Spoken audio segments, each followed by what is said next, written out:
Je trouve, très difficile à répondre. La religion chrétienne est-elle meilleure que les autres? Alors, quand j'ai vu les différentes questions qui étaient proposées pour les ateliers de la foi, j'avoue que celle-ci a particulièrement retenu mon attention parce que tout d'abord, c'est une question que je me suis déjà posée et c'est une question pour laquelle j'ai déjà eu pas mal de débats avec des amis croyants, non croyants. Et donc, quand on me pose cette question, à savoir de est-ce que la religion chrétienne est-elle meilleure que les autres? Je vais peut-être choquer en répondant ceci, mais j'ai envie de dire non. C'est bien évidemment mon avis personnel et je vais essayer de vous expliquer pourquoi je pense que ce n'est pas le cas. Alors, quand j'étais en secondaire, je ne sais plus exactement en quelle année, mon prof de religion nous a fait lire un livre euh, très intéressant qui m'a beaucoup aidé à répondre d'ailleurs à cette question. Ce livre s'appelle Le roi, le sage et le bouffon. Je ne sais pas si certains l'ont déjà lu ou ont déjà entendu parler de ce livre. Et donc, en fait, ce livre, c'est une fable qui explore un peu les grandes religions de l'humanité. Et pour vous faire un petit résumé, l'histoire se passe dans un royaume lointain où tout a l'air de bien se dérouler. La paix règne, le royaume est prospère, le peuple semble tout avoir. Mais voilà, le roi remarque que depuis un certain temps, le bonheur n'a plus la même saveur. Il remarque que les gens n'ont plus la même joie, que tout devient un petit peu plus terne. Et donc, après avoir fait un rêve assez perturbant, euh, le roi se dit, ben, je ne comprends pas, j'ai tout donné à mon peuple. Euh, je leur ai donné du travail, je leur ai donné des loisirs, je leur ai donné du pain, des jeux, mais je pense que ce qui manque peut-être à mon peuple, c'est un sens qui va les orienter. Et il se dit, voilà, mon peuple a besoin d'une religion, mais laquelle? Et donc, il va consulter son sage et son bouffon. Et ensemble, ils vont décider d'organiser un grand tournoi des grandes religions de l'humanité, un peu comme des JO en fait, où chacun va venir exposer voilà, ses convictions. Et donc, ils ont choisi, parce que bien sûr, il y en a quand même pas mal, ils ont choisi ces 5 religions-là. Ils ont choisi la religion juive, chrétienne, musulmane, hindoue et bouddhiste. Et puis, voilà, le bouffon se dit, ben, on aimerait bien quand même qu'il y ait un libre penseur, comme il dit. Et donc, on va rajouter aussi un athée. Et donc, voilà, il convoque différents représentants de ces religions-là. Et s'ensuit donc une joute oratoire où chacun vient présenter les principes de sa religion. Et je vous laisse un peu tous les débats qu'il y a eu, mais à la fin du tournoi, on leur demande de venir synthétiser en 2 mots et 1 minute un peu l'essentiel de leurs convictions. Et donc, pour le chrétien, un seul mot aurait suffi, c'est le mot amour. Mais il décide de prendre quand même comme autre mot grâce et solidarité. Pour le juif, les 2 mots sont sainteté et fidélité. Pour le musulman, miséricorde et soumission. Pour l'hindou, liberté et immortalité. Pour le bouddhiste, détachement et compassion. Et enfin, pour l'athée, complexité et humanité. Et à la fin voilà, de leur discours, le sage fait une petite synthèse qui est très belle en partant de cette phrase qui dit « Cherchez l'aiguille et vous vivrez ». Alors, il commence par expliquer que voilà, l'aiguille, c'est un tout petit objet qui recoue et qui relie. Et dans ces différentes religions qui ont été présentées, il y a tant de différences qui les séparent, mais il y remarque au moins un point commun. Et ce point commun, c'est la double expérience d'un déliement et d'un reliement. Alors, il explique que la loi ultime de l'univers, c'est de faire en sorte que tout se différencie pour mieux s'unir et tout se libère pour mieux se relier. Et alors, il explique que voilà, on retrouve cela notamment dans la Sainte Trinité, où le Père, le Fils et le Saint-Esprit sont à la fois différenciés et un. Cela est vrai aussi dans la loi de la complexité, où les particules se spécialisent et s'assemblent en des unités, toujours plus complexes. On le retrouve également chez les bouddhistes qui invitent à un déliement de nos convoitises et de nos ignorances pour entrer dans une réelle disponibilité. Les hindous, eux, stimulent pour aller au-delà de nos égoïsmes et appellent à vivre libre de toute forme d'attachement. Et donc voilà, au final, la sainteté, la grâce, la miséricorde, comme la fidélité, la solidarité, la soumission, sont tout autant des raisons et de moyens pour que nous expérimentons une libération face à tout ce qui nous retient prisonniers et une convivialité avec tout ce qui a été créé. Et donc ça a été la synthèse qu'a fait le sage au bout de cette joute oratoire. Mais voilà, il fallait quand même choisir un vainqueur, et cela revenait au roi, qui a décidé ceci. Alors, le roi se lève, il dit voilà, la religion qui me paraît la plus adaptée, petit suspense, c'est la religion que je choisirai pour ma vie personnelle. Et c'est exactement ça que je ressens quand je fais face à cette question, en fait. La religion chrétienne n'est peut-être pas la meilleure face à toutes les autres religions, mais en tout cas, c'est celle qui me correspond le mieux. C'est celle que j'ai choisie finalement, même si je suis née dans une famille chrétienne. Et c'est surtout celle dans laquelle je trouve cette vérité qui me montre le chemin pour être heureuse, pour avancer sur ce chemin de sainteté. Et cette vérité dans ma vie, voilà, c'est Jésus. Et cela me fait également penser à ce qu'a dit un jour le Père Guy, quand nous étions dans une crypte, je pense, au monastère Arila en Bulgarie.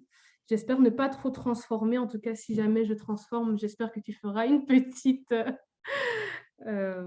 correction à la fin. Voilà, il nous a dit que en fait, le plus important, en gros, c'était de se rapprocher de la vérité, et qu'on peut retrouver des parties de vérité en dehors des discours chrétiens, et que du coup, voilà, savoir écouter son prochain, même s'il n'est pas de la même confession religieuse que nous, peut nous apporter des éléments de vérité qui vont nous rapprocher de Dieu, et au final, c'est ça le plus important, c'est vraiment se rapprocher de cette vérité. Et moi, ça m'a beaucoup touchée, ça m'a beaucoup parlé quand il a dit cela, parce que c'est vrai que j'ai pas mal d'amis qui sont pas forcément croyants, et on a souvent des débats sur les grandes questions un peu de la vie. Et parfois, je me suis surprise à penser, mais en fait, on n'a pas forcément... moi, je vais dire que c'est Dieu, je vais dire que c'est Jésus. Elles vont peut-être utiliser un autre terme, l'univers ou je ne sais pas quoi, mais au final, on se rejoint dans ce qu'on pense, on se rejoint dans ce qu'on ressent. Et je pense que au final, c'est ça le plus beau, c'est d'être différent, mais d'arriver à savoir se rejoindre dans ces vérités-là. Et il y a un passage également dans la Bible qui, pour moi, exprime un peu ce que je viens de dire. C'est la lettre de Saint Paul apôtre aux Éphésiens au chapitre 3, quand il dit toutes les nations sont associées au même héritage, au même corps, au partage de la même promesse, car au final, nous cherchons tous la vérité au travers de notre vie. Et je me dis que Dieu ne regarde pas forcément de quelle confession religieuse on est, mais va plus regarder au cœur. Et notamment quand je pense aux rois mages qui ont su reconnaître les signes de Dieu à travers les étoiles. Et je me suis dit, au final, Dieu leur a quand même parlé aussi quelque part. Ils n'étaient pas chrétiens, mais Dieu a su leur parler et eux ont su écouter. Et je pense qu'il a regardé au cœur et voilà.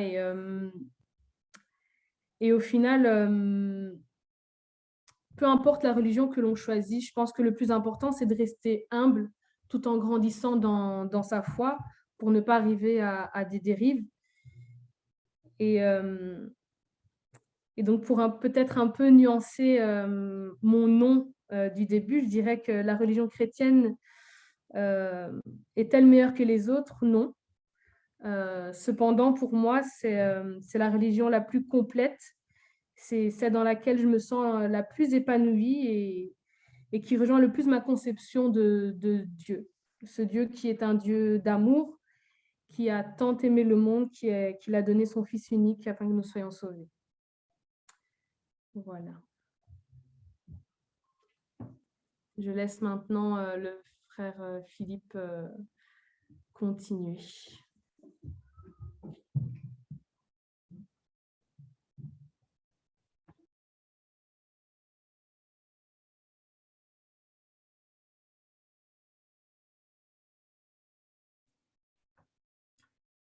Voilà. Alors, moi, je dirais, continuer et à la fois prendre sous un angle légèrement différent. Tout d'abord, je dirais quelques précisions. Quand on parle de la religion chrétienne est-elle meilleure, il faut voir ce qu'on entend déjà par meilleure. Je vais commencer par le plus facile, c'est ce que ce n'est pas. Ce n'est pas la religion qui a les meilleurs arguments qui est la meilleure. Hein. Ce n'est pas non plus la religion qui attire le plus de monde ou qui convient à un maximum de personnes parce qu'ils trouvent ça bien, etc. Ce n'est pas non plus celle-là qui fait qu'elle est la meilleure. Et ce n'est pas non plus dans un esprit un peu triomphaliste. On n'a pas dit est-ce que mon choix de religion chrétienne est-il meilleur que celui des autres? Ce n'est pas ça que nous allons traiter aujourd'hui. Nous allons traiter est-ce que la religion chrétienne est meilleure que les autres? Alors, pour le savoir, il faut d'abord, je dirais clairement définir à la fois ce qu'est religion et ce qu'on peut entendre comme par meilleur. Alors, si on prend quelques définitions de dictionnaires différents, on trouve d'abord ce qui est très amusant au niveau de l'encyclopédie en ligne, donc Wikipédia. Il n'y a pas de définition qui soit reconnue comme valable pour tout ce qu'il est permis aujourd'hui d'appeler religion. Hein, c'est déjà mal parti pour discuter du sujet. Pour Cicéron, le fait de s'occuper d'une nature supérieure que l'on appelle divine et de lui rendre un culte, souvent envisagé comme ce qui concerne la relation entre l'humanité et une ou plusieurs divinités. Vous voyez, donc c'est très large. Mais là, donc, on a la notion, disons, dans la religion, on a la notion de divinité, hein, donc qu'elle soit unique ou multiple. Et alors, il y a aussi l'aspect qui, moi, je retiens, c'est déjà celui de relation entre l'humanité et Dieu, finalement. Hein.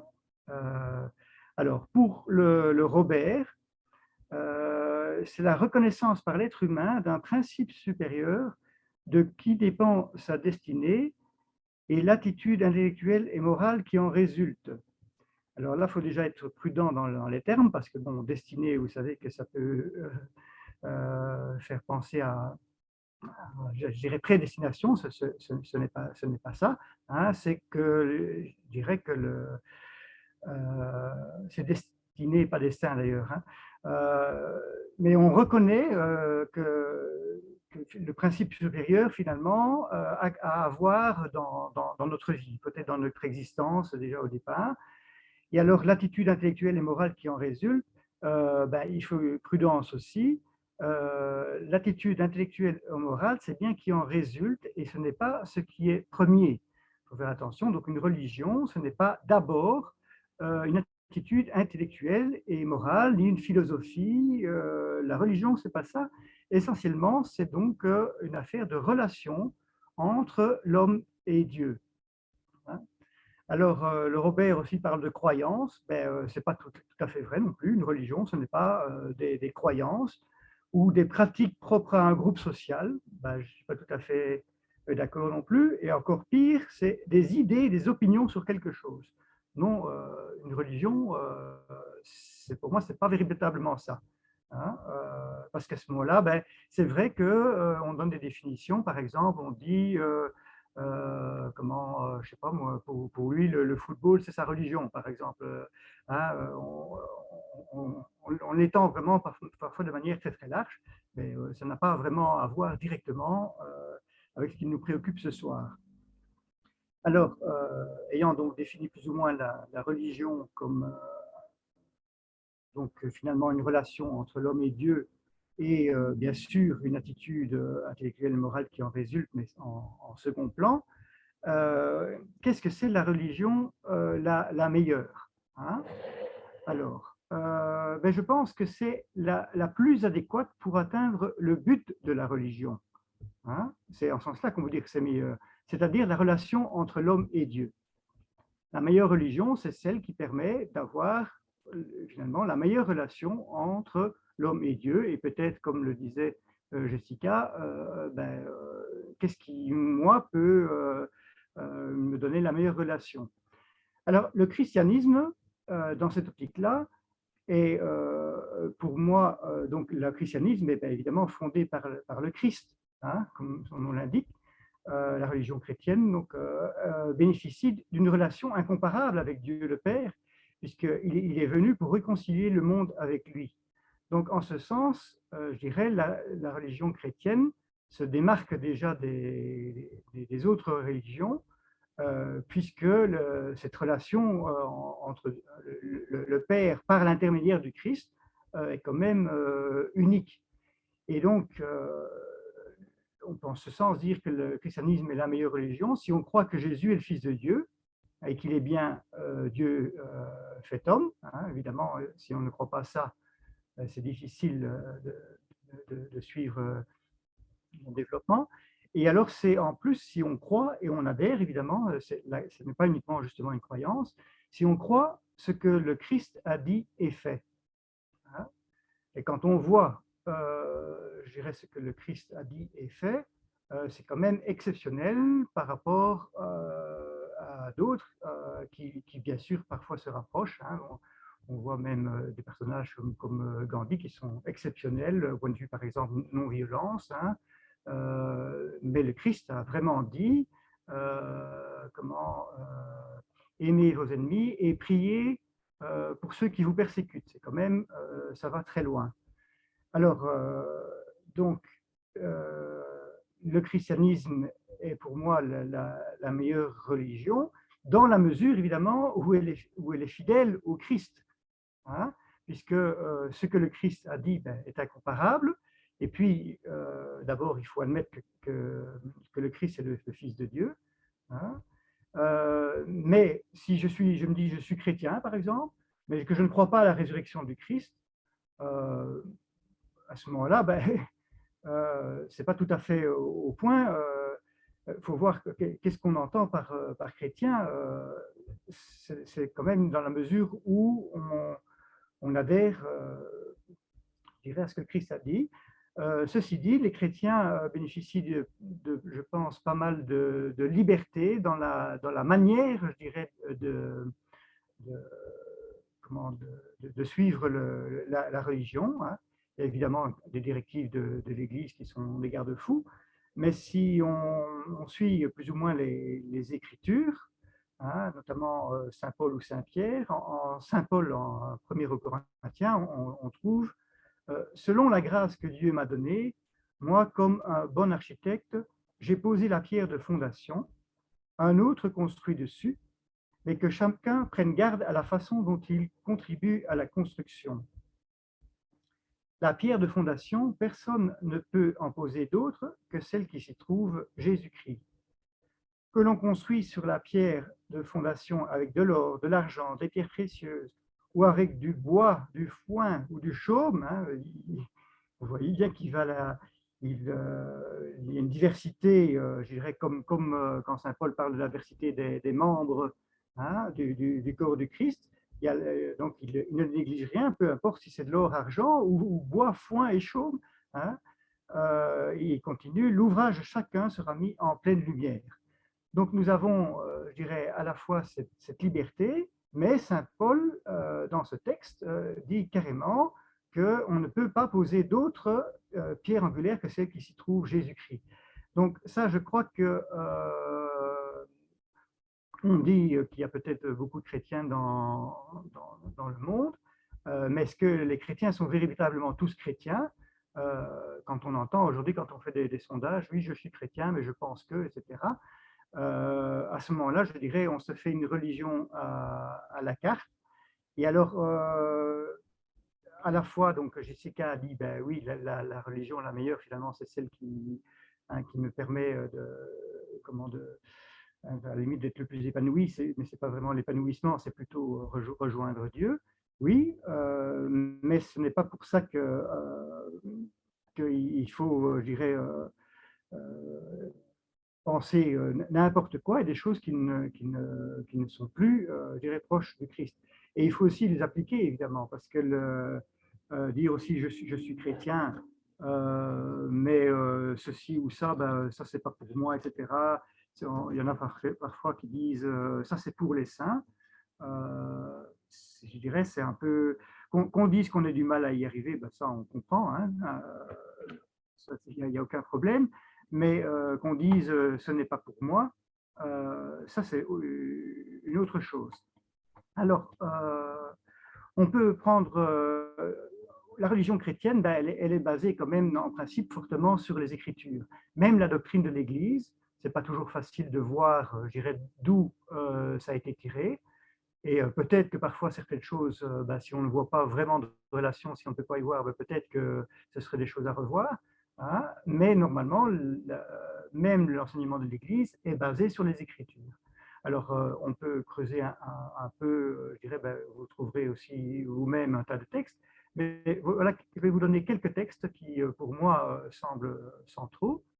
Par exemple, quand Dieu a envoyé son propre Fils dans notre condition humaine de pécheur pour vaincre le péché, il a fait ce que la loi de Moïse ne pouvait pas faire à cause de la faiblesse humaine. Il a détruit le péché dans l'homme charnel.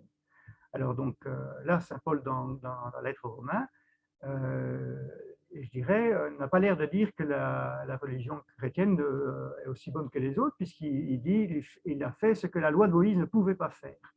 Hein, alors, il dit aussi, au chapitre 3 de la lettre aux Romains, tous les hommes sont pécheurs et ils sont tous privés de la gloire de Dieu, lui qui leur donne d'être des justes par sa seule grâce, en vertu de la rédemption accomplie dans le Christ Jésus. Car Dieu a exposé le Christ sur la croix, afin que par l'offrande de son sang, il soit le pardon pour ceux qui croient en lui. Alors là, on voit un autre aspect, c'est que on peut très bien ne pas, à la fois on peut être chrétien, dire qu'on est chrétien et ne pas l'être, et à la fois finalement, si on rejoint le Christ d'une manière ou d'une autre, ben on est d'une certaine manière chrétien. En tout cas, on est pour le Christ. Hein. Et en ce sens, moi, je pense que des gens justement comme comment l'autre que j'ai cité tout à l'heure, trou de mémoire, c'est pas rien. Gandhi, par exemple, ben, d'une certaine manière, c'est vraiment un disciple du Christ, hein, donc d'une certaine manière chrétien. Alors, quand on dit par l'offrande de son sang, il faut le pardon pour ceux qui croient en lui, justement, donc ben, c'est ceux qui croient en lui. Hein, et on peut voir que veut dire croire. Et on sait bien que justement, croire, ce n'est pas, je dirais, aveuglement, ça met peut-être en route la réflexion, je dirais, intellectuelle, ça met aussi, je dirais, l'aspect, je dirais, creuser, méditer, etc., et certainement adhérer. Alors, le pardon, évidemment, je dirais plutôt la réconciliation avec le Père, finalement, ce qui est retrouver notre condition de fils de Dieu. Et pour moi, c'est le but, je dirais, essentiel, finalement, que le Christ, en venant sur terre, a poursuivi. C'est retrouver, nous donner à nouveau notre condition de fils de Dieu. Hein, et ça, ben, donc il dit, tous les hommes sont pécheurs, Saint Paul, ils sont tous privés de la gloire de Dieu, hein, mais Dieu a exposé le Christ sur la croix afin que par l'offrande de son sang, il soit le pardon pour ceux qui croient en lui. Voilà. Alors c'est lui qui, par son sacrifice, obtient le pardon de nos péchés, non seulement les nôtres, mais encore ceux du monde entier. Alors ça aussi, c'est un aspect qu'il ne faut pas négliger, c'est que le Christ a vraiment dit lui-même, hein, qu'il était venu pour le monde entier. Hein. Et donc, je dirais la religion chrétienne, même si elle a évidemment, je dirais, des disciples plus explicites, elle est, comment elle dit, elle poursuit un but qui est pour tout le monde. Hein. Et donc, le chrétien, normalement, prie aussi pour les membres d'autres religions, hein, mais ce n'est pas la même chose que je dirais dire tout se vaut, etc., ou je choisis. C'est en tout cas, je respecte profondément, et l'autre a son chemin propre pour arriver à Dieu. Mais le sacrifice du Christ, c'est bien pour tout le monde. Hein, je dirais que même, à la limite, même ceux qui ne croient pas en lui. Hein, donc, le Christ dit d'ailleurs qu'il est venu aussi, il dit qu'il est venu pour les malades et les pécheurs et non pour les bien portants. Donc, je dirais, même en supposant que quelqu'un soit même l'athée de la petite parabole de Jessica, finalement, le Christ est venu pour lui aussi, même les sans religion. Alors, la première lettre de Jean nous dit « Bien-aimés, dès maintenant, nous sommes enfants de Dieu, mais ce que nous serons n'a pas encore été manifesté. Nous le savons, quand cela sera manifesté, nous lui serons semblables, car nous le verrons tel qu'il est. Et quiconque met en lui une telle espérance se rend pur comme lui-même est pur. » Encore une fois, c'est la même idée que simplement mettre notre espérance en Dieu et en son Fils, en fait, nous permettent d'accueillir, je dirais, cette purification qui est donnée. Elle est donnée, elle est offerte à tous, hein, mais nous sommes invités à mettre en Dieu et en son Fils l'espérance, finalement, d'être un jour semblable à lui. C'est quand même aussi une vocation unique, hein, d'être vraiment, je dirais, tout à fait semblable à lui, et je dirais, d'être un jour en Dieu. C'est je dirais quelque chose que, bon, je ne suis pas spécialiste des autres religions, mais j'ai l'impression que c'est quand même quelque chose d'unique. Alors voilà, donc je viens de citer, je dirais, quelques passages des Écritures, mais on peut évidemment se demander si les évangiles sont fiables, ou bien comment est-ce qu'on sait que la Bible est la parole de Dieu. Ça, si vous voulez savoir, ça fait l'objet donc de réunions suivantes, comme vous l'avez vu dans l'agenda. Et donc, je ne vais pas m'étendre ici. Donc, voilà, pour moi, c'est terminé pour ce soir. Merci de votre écoute.